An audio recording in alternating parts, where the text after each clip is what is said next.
Since I have the blue out on my palette, I'm just going to go switch over and make a purple too. I'm getting out my Quinicridone Magenta. I'm putting it beside my blue pile that I already have started. Once again, just another little drop. And Quinicridone Magenta is really deep purpley red, and that comes like straight like from the dye pigments that it's there. So what I'm going to do is I'm going to mix a little bit of it with the ultramarine blue that I already have out, like so. Kind of make its own little pile. I'm going to put most of the magenta in there because I know I'm going to need a lot of it to make the purple. So,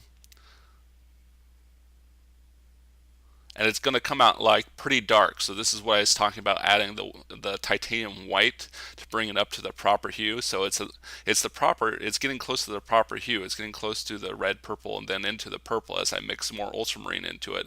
But because these two pigments don't reflect a whole lot of light by themselves, it needs the titanium white pigment in there to make sure it's reflecting more white back at our eyes and then actually start becoming its full, like most intense color we can make with these pigments.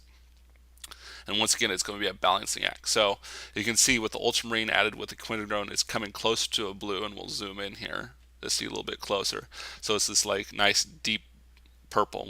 Our goal once again is go halfway between blue and red.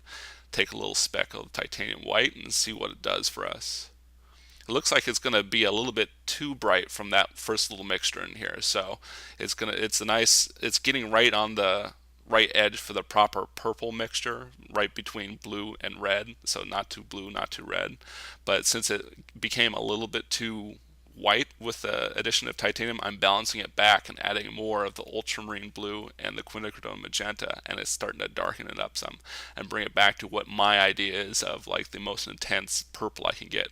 A couple drops of water to make it mixable a little bit easier, and it kind of flows across the brush. You can get a feel for how much water you actually need to add after a little while.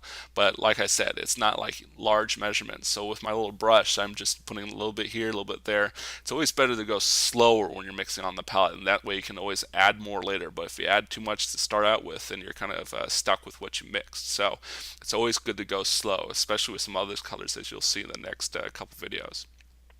More water, kind of has a soupy, like a light cream consistency.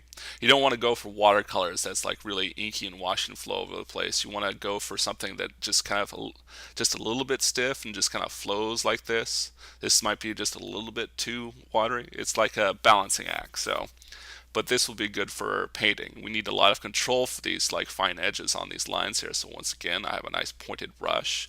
I knocked the water off and I rinsed off, and then I re-dipped it into the purple to get the purple on there. And it's just a matter of drawing the brush across the page and looking where the bristles spray out, making sure it doesn't splay out beyond the penciled lines I have put on already. There's a couple more strokes in here.